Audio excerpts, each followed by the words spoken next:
Hello friends, welcome to சாரதாவின் kitchen.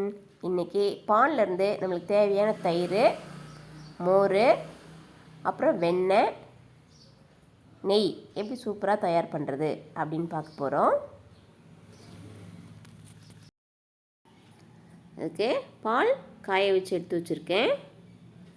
அதை ஒரு பாத்திரத்தில் ஊற்றிக்கலாம். ஒரு பாத்திரத்தில் பால் ஊற்றிக்கிட்டு கொஞ்சமாக தயிர் எடுத்து அதை பாலில் நல்லா மிக்ஸ் பண்ணி விட்டுடலாம். பால் வெது வெதுப்பாக இருக்கணும். ரொம்ப சூடாக இருந்ததுன்னா தயிர் புளிச்சிரும். இப்போ அதை மூடி வச்சிடலாம். ஒரு 6லேருந்து 7 மணி நேரத்தில் சூப்பராக தயிர் ரெடி ஆயிரும்.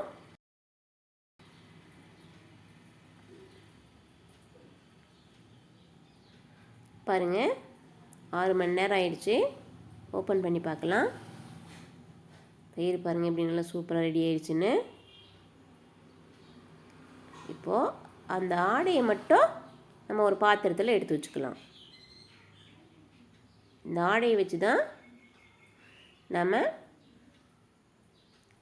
நெய் தயார் பண்ண போகிறோம். பார்த்தீங்களா, நல்லா சூப்பராக தயிர் கிடச்சிருச்சு.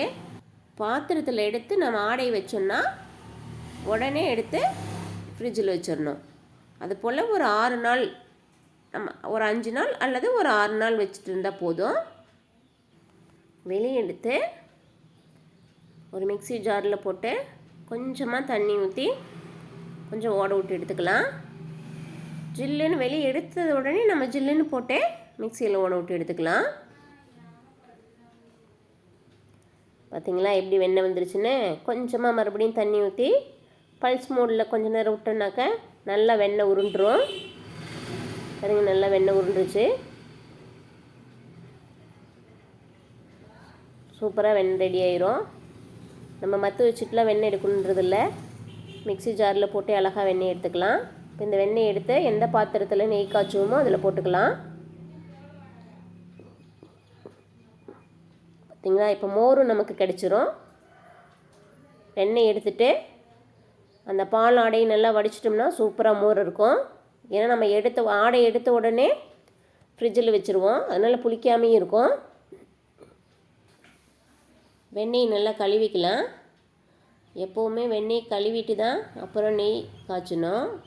ஏன்னா வெண்ணெயில் இருக்கிற அந்த மோர்லாம் தண்ணி ஊற்றி நல்லா கழுவிட்டோம் அப்படின்னாக்கா மோர் வெளியில் வந்துடும். வெண்ணெய் மட்டும் நமக்கு நல்லா சுத்தமாக கிடச்சிரும்.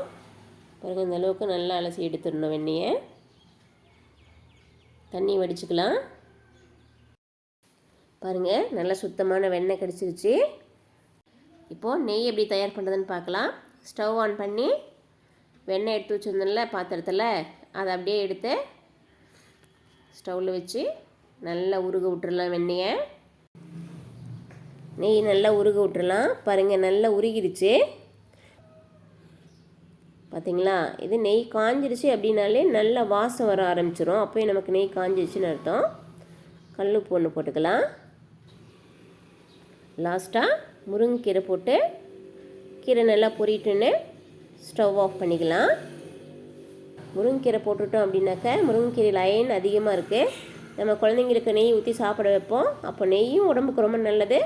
அதில் முருங்கைக்கீரை போடுறதுனால அயனும் கிடச்சிக்கும். அதனால தான் முருங்கைக்கீரை போட்டு எடுத்து வைக்கிறது. இந்த முருங்கைக்கீரையும் சாப்பிட்டுக்கலாம். நெய் ஓரளவுக்கு சூடு ஆறுனதுக்கப்புறம் ஒரு பாத்திரத்தில் மாற்றிக்கலாம். அடியில் பார்த்திங்கன்னா லைட்டாக கருப்பாக கொஞ்சம் துகள்கள் படிஞ்சிருக்கு இல்லையா, அதை அப்படியே வடை சட்டியிலே விட்டுடலாம். நம்ம நெய்யை மட்டும் கரெக்டாக வடித்து எடுத்துக்கிட்டால் போதும். இப்போ சூப்பரான நெய் நம்மளுக்கு கிடச்சிருச்சு. பால்லேருந்து நம்மளுக்கு தேவையான தயிர், மோர், வெண்ணெய், அப்புறம் நெய் எப்படி தயார் பண்ணுறதுன்னு பார்த்துட்டோம். நெய் ஆறுனதுக்கப்புறம் இது போல் சூப்பரான மணலான மணமான நெய் அப்படின்னு ஆடிலெலாம் காமிப்பாங்கள்ல, அதை நம்ம வீட்டிலே தயார் பண்ணிக்கலாம். நீங்களும் செஞ்சு பாருங்கள். எப்படி இருக்குன்னு சொல்லுங்கள். டாட்டா.